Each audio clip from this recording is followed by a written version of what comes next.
Thank you very, very much, and excellencies, colleagues, ladies and gentlemen, and friends after these days and hopefully towards the future. I want to also thank Mark Dornfield and, of course, the Institute for Cultural Diplomacy for inviting us to participate in this year's forum,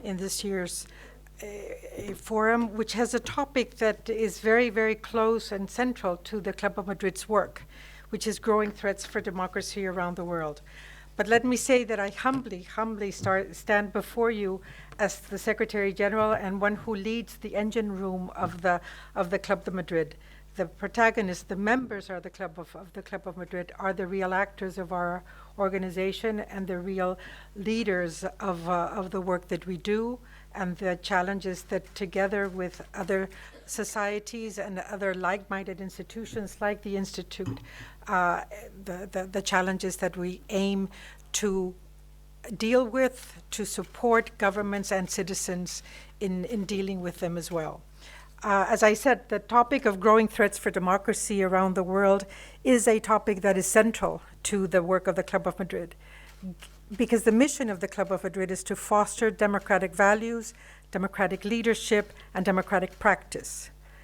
In this sense, the members of the Club of Madrid are all democratic former presidents and prime ministers, over 120 of them from over 70 countries. The members of Club de Madrid are members by invitation. It's not that automatically you step down from office and become a member of the Club of Madrid. It is an organization where members, following a certain criteria, invite other democratic former leaders to join. And it is an organization that and a membership that engages directly in dialogue and uses dialogue as the basis of the methodology, as the main tool for moving forward and advancing policy change, positive policy change. When preparing for these exchanges today and to join all of you today, I could not help but think of the relevance, the timeliness, and the opportunity of the focus of this year's discussion, that is, again, growing threats to democracy, and of having these exchanges in Berlin, a city that in so many ways knows exactly what the threats and struggle for democracy and for peace really are. Now, those of us and many of you who have been listening to the speakers and engaging with the speakers over these past days, the speakers that have preceded me in this forum, heard two of our members, Maria Luis Coleiro Preca from Malta and Dalia Grybauskaitė from Lithuania. Now, as I said, what I specifically do in the organization is lead the Secretariat, which is based in Madrid. And from that perspective, let me share with you a bit of what the Club of Madrid is about and a bit of what the Club of Madrid is doing as an organization. It is the world's largest forum of democratic former presidents and prime ministers, as I was saying, from around the globe. And the idea is to use and deploy the experience, the hands-on experience, the convening power, and the access of these members to foster and strengthen democracy and global cooperation. And to do this by engaging with current policymakers, with current civil society organizations, with current business leaders, and to do this at the national and international level. The Club of Madrid was founded 21 years ago, after the end of the Cold War and after the third wave of democratization, when, as a result of the number of democratization processes that were and had been experienced worldwide, many, and of course those that were at that founding conference that I'm going to tell you a bit about, were very enthusiastic and perhaps overly optimistic about democratic development. The Conference on Democratic Transition and Consolidation was organized in Madrid in October 2001. This conference brought together over 100 democratic leaders and democracy scholars from around the world, firm in the belief that the evolution towards democratic governance was here to stay and that it was essential to find ways of tackling those challenges which experts and seasoned political leaders knew existed, the traditional challenges of the relationship between the executive and the legislative, the necessary civilian oversight of the military, the challenges of corruption. So there were a number of issues that were addressed. But only a few weeks, I mean, if we think of October 2001, only a few weeks before that discussion, we were all shocked by 9/11. And the 9/11 terrorist attacks brought in a new kind of challenge, a new kind of, and in a way, a new wave of different challenges that were recognized as challenges for democratic development, and of new threats that democracies and democratic development could and would face in the coming years. This was the context that led the sitting and former presidents and prime ministers that were participating in that conference to agree to establish the Club de Madrid, motivated by a willingness to bring their hands-on transition and consolidation of democracy experience to current and future leaders, all under the basic premise that an agenda for democratic transformation could best be defined through the exchange of ideas, knowledge, and experience among democracy supporters from different countries and different sectors and political colors. This belief still lies at the core of our work, even as democratic optimism of the early 21st century has given way to prevalent skepticism. I don't really want to say pessimism, but skepticism certainly, regarding the future of human rights, the rule of law, and democratic governance. As we approach February 24th, it is interesting, and it came to mind, it is interesting for us to remember what one of the Club de Madrid founding members, Mikhail Gorbachev, said at that conference in 2001. We know that through perestroika and glasnost, Gorbachev boldly aimed to improve the efficiency of the Soviet system, first of all, and to better address the needs of the people, incorporating liberal economic principles and bringing greater openness and transparency to government institutions, and as a way of allowing Soviet citizens greater freedom to openly discuss and seek solutions to their problems, confident that this could revitalize the system, the existing system. Many feel that Gorbachev never set out to completely overhaul the system, or that he ever imagined that perestroika and glasnost would have such a profound impact on global freedom, improve the prospects for pluralism, and catalyze transitions that would change the course of democracy in the world. But as I mentioned, it is interesting to note and recall that during that conference in 2001, 10 years after the collapse of the Soviet Union, Gorbachev said, and I quote, "When I am asked, why did you give away Poland, or Hungary, or Czechoslovakia? I, Gorbachev, always respond, did we give it away? We gave it to the people. Hungary belongs to the Hungarians. The Czech Republic belongs to the Czechs. Slovakia belongs to the Slovaks, and Poland belongs to the Poles. And therefore, we did not repeat what the Soviet Union had done in 1956 or 1968. What happened in the Soviet Union, and I'm still quoting, was the triumph of democracy, of the sovereign choice of the people. That was an achievement for all the nations that were formerly part of the Russian Empire. Together with the former anti-Nazi coalition partners, we gave the people of Germany a choice, and they decided to unite their country. It was a great gain for the world when hundreds of millions of people obtained the right of free choice. That is what democratic choice meant. So if we think of this in the key of sovereignty and democracy, and 21 years after those words, and we see Putin's Russia invading Ukraine, the change here is that it is taking it away from the Ukrainians. War has returned to Europe as Ukraine struggles to remain an independent democratic state in defiance of Russia's aggression and ambition to restore its great power or imperial status. And this in a free fall towards authoritarianism. It's no longer a slow drift, it's a free fall.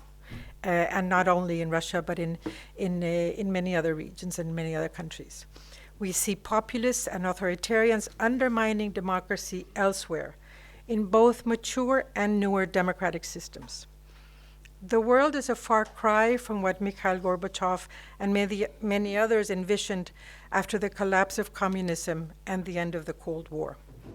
We are witnessing a steady regression of democracy on a global scale, and democratic skepticism, even pessimism, is disturbingly taking over. Creeping authoritarianism has threatened democracy and become a growing political trend. Other social, economic, and environmental challenges are only intensifying this tendency or trend of democratic decline.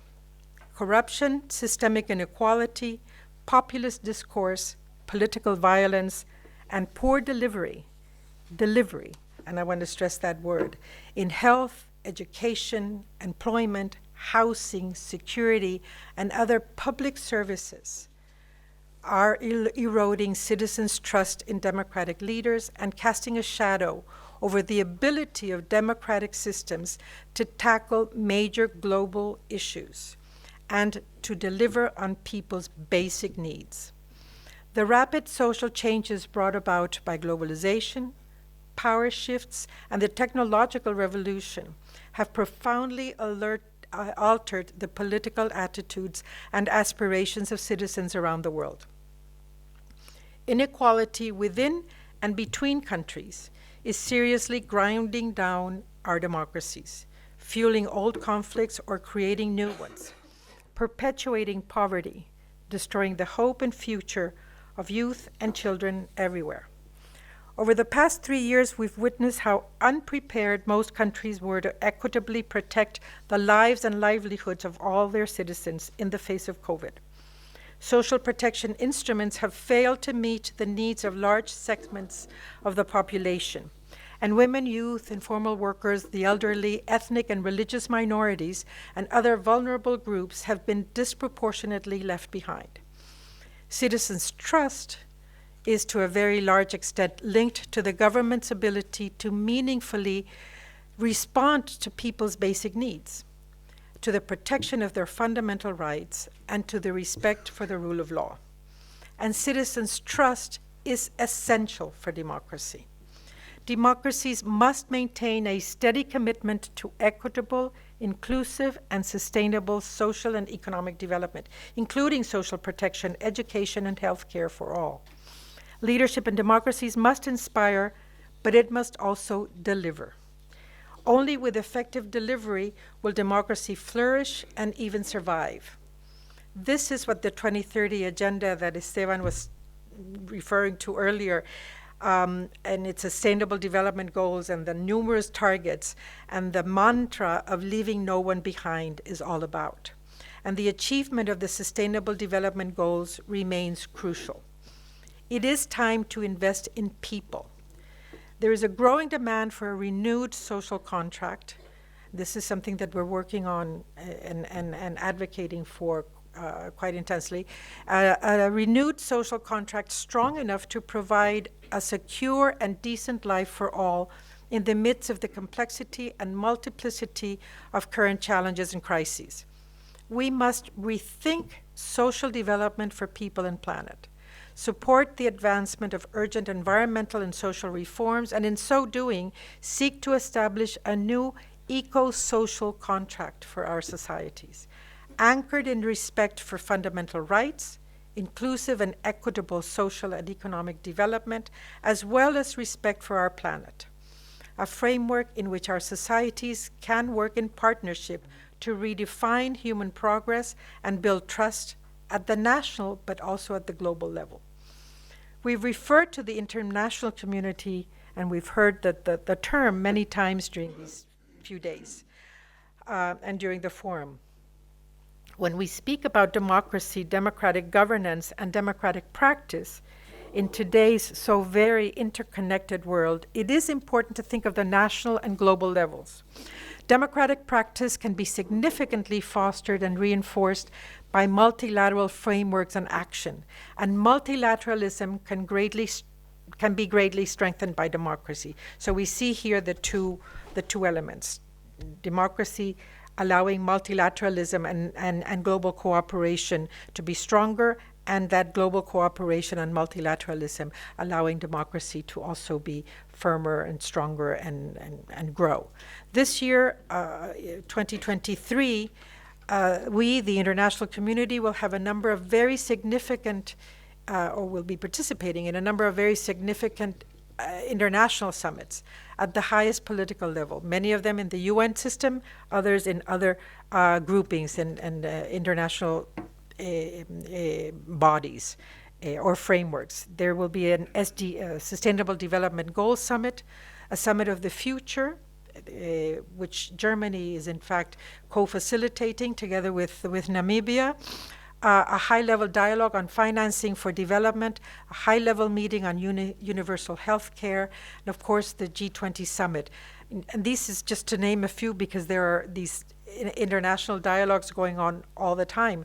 And international dialogues, we have to remember, can only give what the member states that are participating want to give. So, I mean, yes, there are international bodies, but they are a direct reflection of what member states, the specific member states, want and demand. These will be unique opportunities for governments, citizens, and the international community to reflect on the renewal of their social contracts, and for the multilateral system to strengthen its framework for effective social development, including the review of long-pursued social inclusion and social justice objectives, such as the universal social protection floor, universal health coverage, education for all, and the concept of decent work. While we are all aware of the difficult context in which this set of discussions and summits will be taking place, a strong connection and coherence between these, together with a strong focus of inclusive social development, is a must. Social protection systems and the social realm in general have been undermined by the ongoing mega and perma-crises. We are all facing these crises. We are all facing this convergence of different crises and emergencies, developing and developed countries alike. As some of you may remember, and I hope the students will learn, because I'm sure many of you were not even born then, the Copenhagen Declaration of 1995, resulting from the first World Social Summit, was a very comprehensive and bold document, whereby documents reached a new consensus on the need to put people at the center of development. This is part of our discourse now, and we all take this for granted, but this was perhaps one of the biggest achievements of that declaration in 1995. The world has changed considerably in these past 30 years. That landmark document could not contemplate the challenges of global warming, which we hadn't yet conceived as such, digitalization, or the relevance of the care economies in times of crises. It is precisely in light of this that the members of the Club of Madrid have proposed to the UN Secretary General the organization of another social summit in 2025, what we could perhaps refer to as Copenhagen plus 30.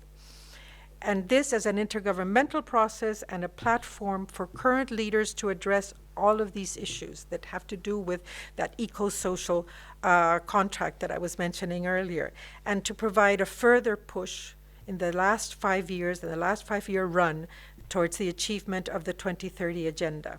And of course, to start thinking of the day after. What will we be focusing on? What will we have to focus on January 1st, 2031?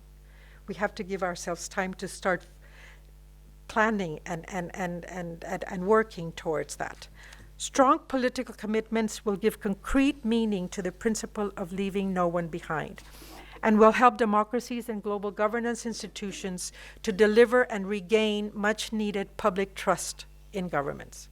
Democracies should deliver, but let me also be clear and stress that without rights, freedom, and the rule of law, there can be no democracy.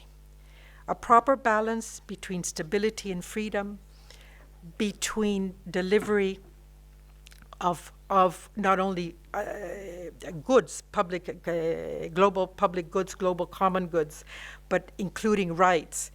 That must always be preserved and protected. There is no perfect democracy, and all democratic societies are by definition subject to self-assessment and self-improvement. This is, in fact, one of the beauties of democracy, that built-in mechanism for renewal, for self-correction, for improvement, for self-assessment.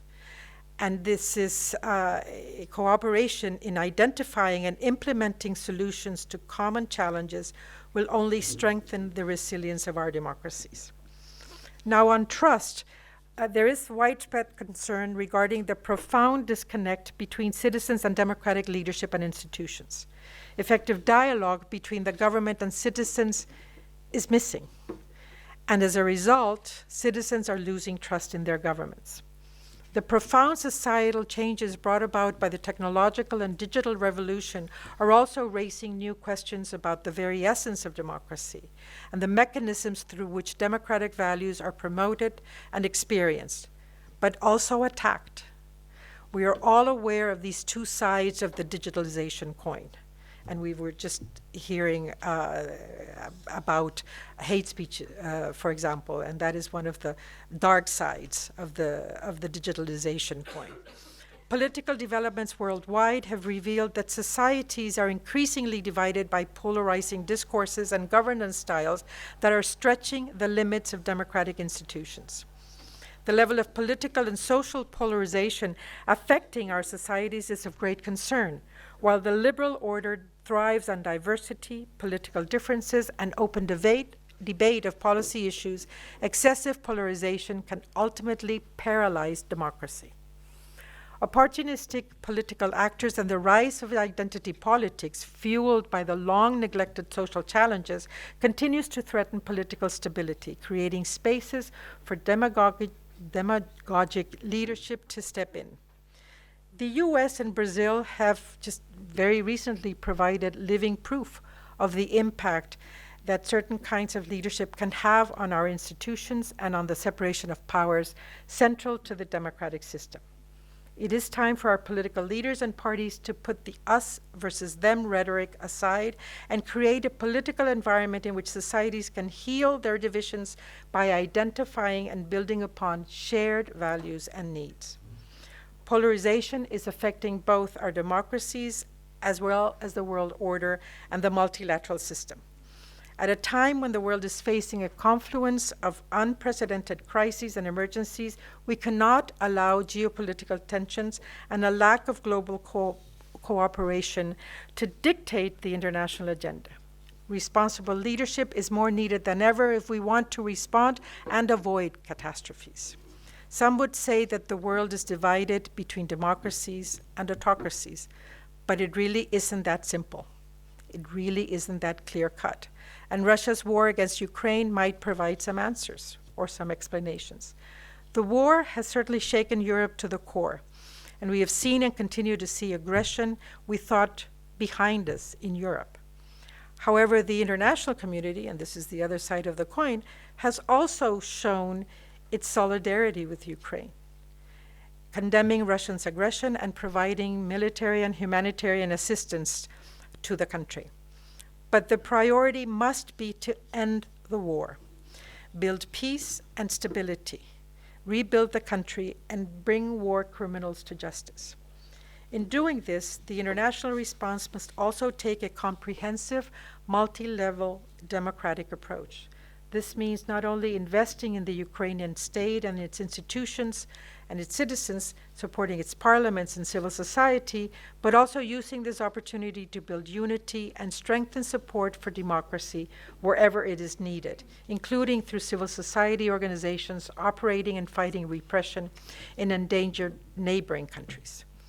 The long-term impact of this illegal aggression on the rules-based international order, international security, our economies, and our institutions is still uncertain.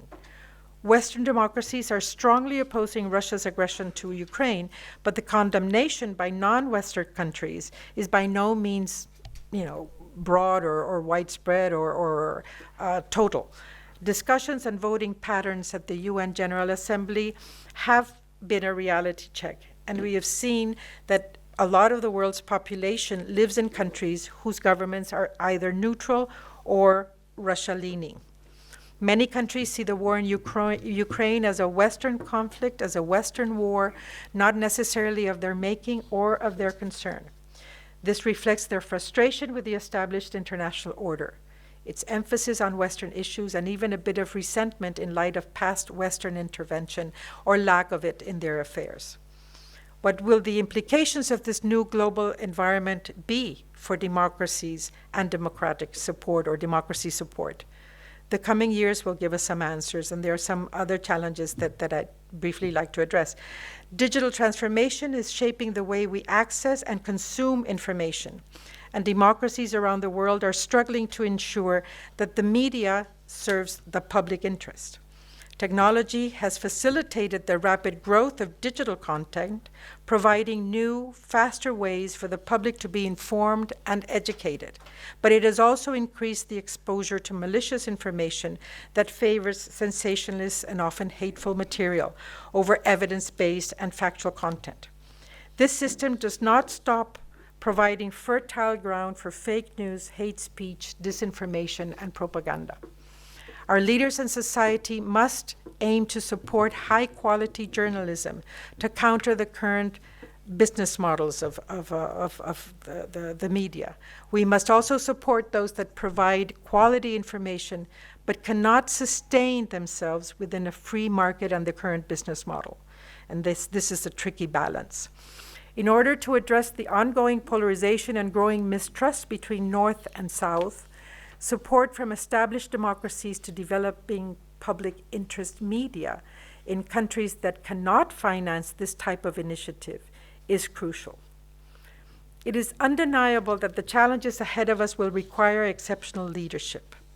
Leaders in the 21st century will not only have to provide for their own citizens at the national level, but also help craft a fair, inclusive, rules-based global order, able to guarantee international peace and solidarity. Democracies around the world are in need of responsive, responsible, and reliable leaders, able to help citizens navigate through profound existential transformations affecting their present and future. This will only be achieved through a radical change in the culture and practice of leadership promotion, recruitment, and engagement. Importance should be placed on expertise, experience, integrity, commitment to the common good, and team spirit. Leadership promotion must stop overlooking minorities, like women and youth, for key roles. The current mistrust and resentment towards our institutions are partly the result of the underrepresentation of diverse voices and bringing these views into our democracies. While political leadership certainly is key, so is civil society leadership, so is business leadership. We have to think in all of these areas. Protecting and defending democracy is a shared responsibility, and the role of civil society is vital, as is the role of all sectors. It is with great concern that we see how restrictions on civil society organizations are growing in many democracies. Healthy and resilient democracies rely on strong and organized civic participation. Civil society organizations should be able to operate in a safe and free environment. They should be able to continue supporting human rights protection, strengthening independent media, the rule of law, and the accountability of governments and local authorities. Civil society needs space. It needs space not just to survive, but to proactively play its democratic role in the oversight of governmental action, as a partner in positive political and policy change, and as a provider of certain services to local populations. Club de Madrid is committed to building much-needed bridges between governments and civil society. Our members often act as amplifiers of democratic thinking and design. They act as sounding boards in policy change processes. They act as messengers and engaging directly because of their access to current decision makers. And one interesting thing to keep in mind is that often nobody is a prophet in his or her own land. So that the variety and the diversity of our membership also allows for a cross-fertilization, let's say, but also for sometimes a more effective, frank, and free dialogue in this process of policy change and policy discussions. Members have a voice that current leaders listen to, and this puts them in a privileged position to convey messages that would otherwise receive scarce attention, and make room for civil society representatives and underrepresented groups to discuss policy matters with decision makers and provide visibility to policy issues that could go unnoticed, as I was saying earlier. Civic space is not just the space for organized civil society. It is the space for all individuals and communities to participate, mobilize, speak up, and assemble. The rights to freedom of expression, assembly, and association underpin citizens' ability to participate in this space. We've seen a growing number of authoritarian regimes and illiberal governments that have attempted to control and delegitimize civil society by the use of restrictive legislation and often outright persecution. This is something that we are not only aware of, but that we are trying to, overcome together with civil society and with citizens. Because these efforts to shrink civic space are part of a wider trend towards, electoral authoritarianism or political backsliding, a trend that is affecting democracy as a whole and not just civil society. It is important to support democratic societies to actively respond to signs of concentration of power, corruption, erosion of the rule of law, checks and balances, control on the media and civil society organizations, attempts to undermine the judiciary, and restrictions to civil liberties, among other non-democratic practices. The capacity of civil society organizations operating in hostile, non-democratic environments should be supported by all. Solidarity is key. Democracies must continue defending and protecting pro-democracy civil society movements abroad. At Club de Madrid, we support those fighting for democracy and freedom. In March, for example, in the next few weeks, we will be organizing a series of discussions and internal consultations with defenders of democracy and human rights from Latin America and Eastern Europe, and that will be engaging with our members and through our members and with our members with current policy makers and current decision makers at national and global levels. We aim to foster a democratic culture by drawing on the experience of democracy defenders, not just our members who obviously are also democracy defenders, but those from civil society that are today democracy defenders fighting against authoritarianism, and the political support of democratic former heads of state and government, like the members of the Club of Madrid, is used as a means of raising awareness, encouraging self-reflection, expressing solidarity, and contributing to the protection of democracy. As an exile myself, I am a Cuban exile. I watch with pain the agony of the millions of men, women, and children forced to leave their homes and communities because of a lack of freedom, political, social, and economic rights, or outright aggression.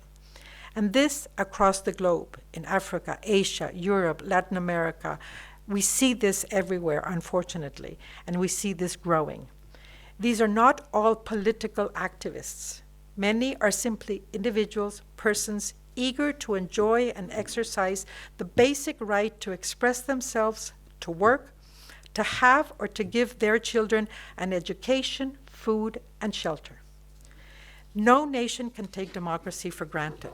Protection of democracy must be rooted in a profound democratic culture in which all generations and all members of society, including women, minorities, and the marginalized groups, have the space to enjoy their rights and assume their responsibilities as citizens. Citizens are not only the final beneficiaries of an open and vibrant civic space, but also its guardians and key promoters.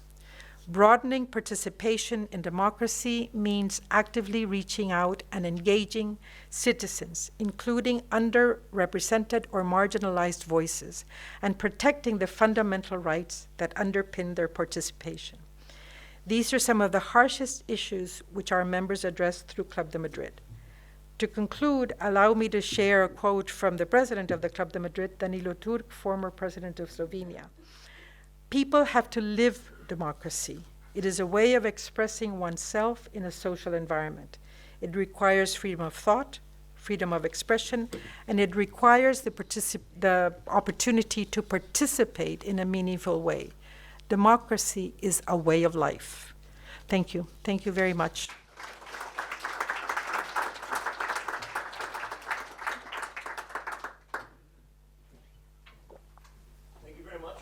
For an excellent and inspiring speech, which I'm sure has inspired questions and comments. We're a little bit behind in schedule, but we still want to take some questions and comments here. Of course, we can continue in the break as well. Who would like to go first? I see a hand in the back. Please. And please introduce yourself also. Thank you very much for such insightful presentation. I'm alumni of the ACD, and I have started here to study cultural diplomacy as an artist and educator.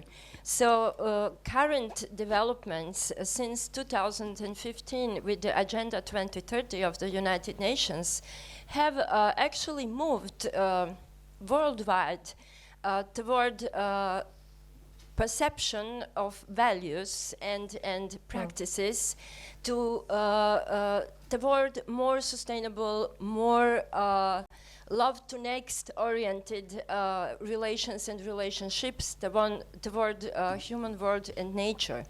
So speaking about democracy, I would like to refer to the term cultural democracy, which occurred and was coined by the Eurocult UNESCO conference. And we are still facing not really just division of fundings at the national level when it comes to cultural practices and diversity of expressions. I would like to encourage you for your further forthcoming discussions, maybe to address also the SDG bonding funds for cultural and artistic practices such as promoted by the Institute for Cultural Diplomacy Berlin, which are focusing on diversity within one common frame of values, which are grounded in the UN Agenda 2030 and the 17 SDGs. Thank you very much. Thank you very much. That's not only important and valuable, it is something that I also think is very timely because of the discussions that, as I mentioned, we will, well, the international organizations will be having in the coming months and focusing on this year, particularly as we prepare for that Summit of the Future, which is one of the two intergovernmental processes that the major intergovernmental processes that the UN is undertaking as a result of the proposals from the Secretary General in the Our Common Agenda report, which I strongly recommend that the Academy, if you haven't already done so, refer to, because it is rich in proposals, but we've got to make those proposals happen. And to make them happen, it is important to absolutely engage not only citizens, not only governments, but also citizens and citizens at all levels. And we have to know what is out there that we can influence. And there is a whole set of proposals there that is important to take on and to make happen. We fully agree. Democracy is not something you put in a glass and protect like that. It lives, it breathes, it evolves. And as you said, we have to participate. We have to invest from every level, civil society up to the top. So we couldn't agree more. Additional comments or questions while we're together? Yes. Good day. My name is Houston. I'm a Nigerian, an African. I want to ask this question. As Club de Madrid, how have you been trying to stop the abuse of rule of law by the democratic African countries, precisely the presidents and ministers? What are you doing in order to stop the abuse of rule of law and then to generate an internal peace in the countries?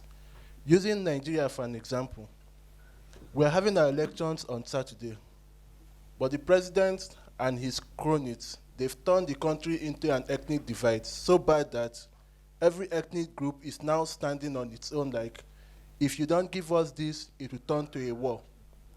Now, as an organization that talks about democracy and peace, please, how do you want to help the youth still align with the word democracy, as it's no more practiced in Africa? It's just on the paper that is being practiced. Thank you. Thank you, Hussein, and thank you also for your help these days. I think that what you're saying is not just a challenge in Africa. It is unfortunately a challenge in many other places. But yes, and because you are Nigerian and because the elections are on the doorstep, it is important to take a look at that and to figure out, yes, what is an organization like the Club of Madrid doing? Well, what we do is, together with our African members, I mean, the members from other regions in the Club of Madrid, together with the African members, to engage with those that are, on the one hand, let's say in the case of elections, organizing elections, making sure that the elections take place in as fair and as just an environment and a process as possible. And finding out what are the elements that are being introduced in political party programs, in the programs of the candidates, and to, let's say, I don't want to use the word influence because it's not a matter of engaging directly in writing the programs with the political leaders, but yes, it's influence. It's trying to bring into those political party and candidate programs and platforms the elements that make for the protection, the preservation, and the exercise of democracy. Now, this can only be done in the case of an organization like the Club de Madrid. This can only be done through our main action tool, and that is engagement and dialogue. Some of this dialogue takes place publicly, together with civil society. Other part of that dialogue takes place in a more reserved manner, in dialogue with those that are either vying to be political leaders or are already political leaders. And in each region, we find weaknesses. In each region, we find that there are issues that have to be addressed and challenges that have to be addressed. And these are, how we do it depends a lot on the moment, on the situation, and on the region, and on the country. We know that in the case, for example, in the case of Africa or of Nigeria, which you were referring to, it is interesting because we have a very powerful member from Nigeria, President Obasanjo, who is a very strong voice, not only in his country, but in Africa in general.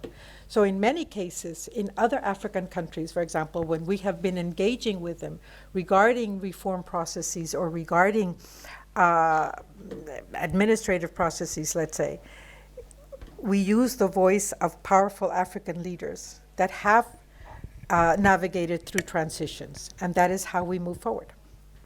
Yep. I was just going to thank you and make sure that he doesn't extend it further, because otherwise you're not going to get a break. You're being bad cop again. I know. I am because he's a good cop. I have to be the bad cop all the time. So let's shortcut the break by 15 minutes. So second bad news. Please be quick with your coffee, because otherwise not everybody gets a chance to talk, and I'm trying to be fair here. So thank you for your wonderful input. Thank you very much. Have a nice coffee or tea. So ladies and gentlemen, María Elena Agüero, please, the second round of applause.